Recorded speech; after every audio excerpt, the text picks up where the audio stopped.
علی ہے، اللہ نے جو عطا کیا ہے، علی کو فضیلت عطا کی ہے. لہذا ان فضیلتوں میں سے فضیلت یہ ہے کہ جب نبی اکرم صلی اللہ علیہ وآلہ وسلم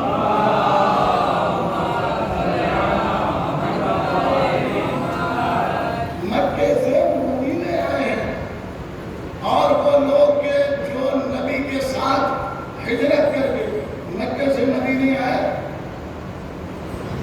گھر تو نہیں تھا ان کا،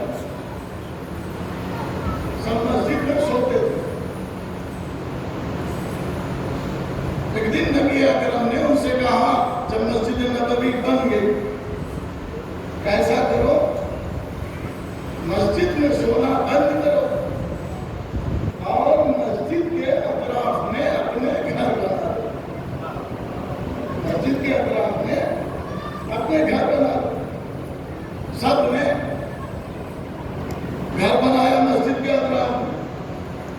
جناب زہرا اور مولا علی کا گھر رسول نے اپنے پہلو میں بنوایا، ان کا بھی گھر بن گیا. لیکن جب گھر بنا تو اس وقت لوگوں نے اپنے گھر کا دروازہ مسجد میں کھولا. لیکن کچھ دن گزرے تھے، چند روز گزرے تھے کہ اللہ رب العزت نے جناب جبریل کو بھیج دیا. اے جبریل، جا کر میرے حبیب سے کہہ دو کہ یہ جو لوگوں نے دروازے مسجد میں کھولے ہیں، سوائے آپ کے کسی اور کا دروازہ مسجد میں نہیں کھلے گا.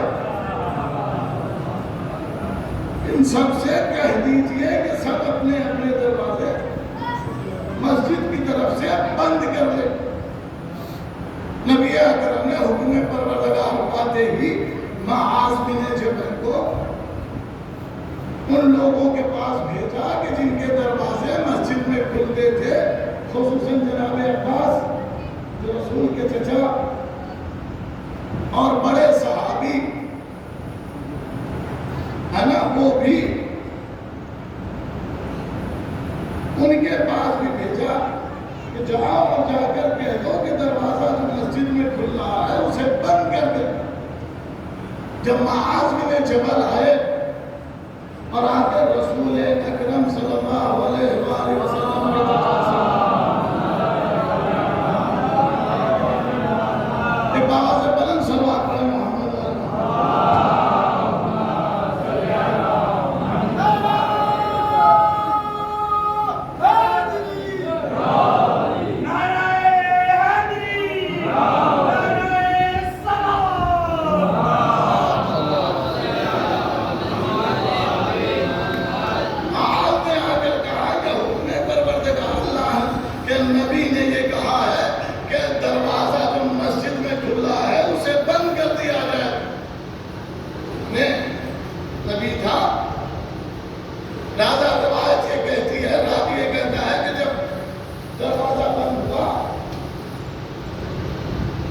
جناب عباس کے رسول کے چچا کا اور جو بڑے بڑے صحابی تھے ان کا بھی دروازہ بند ہوا. اور جب وہ ادھر سے گزرے تو عباس کا یہ جملہ ہے، جب انہوں نے دیکھا کہ سب کا تو بند ہو گیا لیکن فاطمہ الزہرا صلوات اللہ علیہا کا دروازہ کھلا ہوا.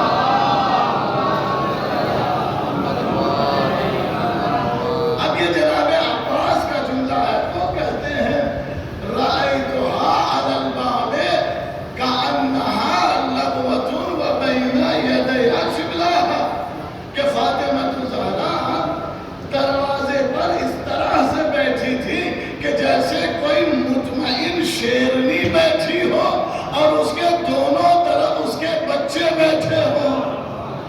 یہ منظر کشی کی ہے جناب عباس نے. تو جناب عباس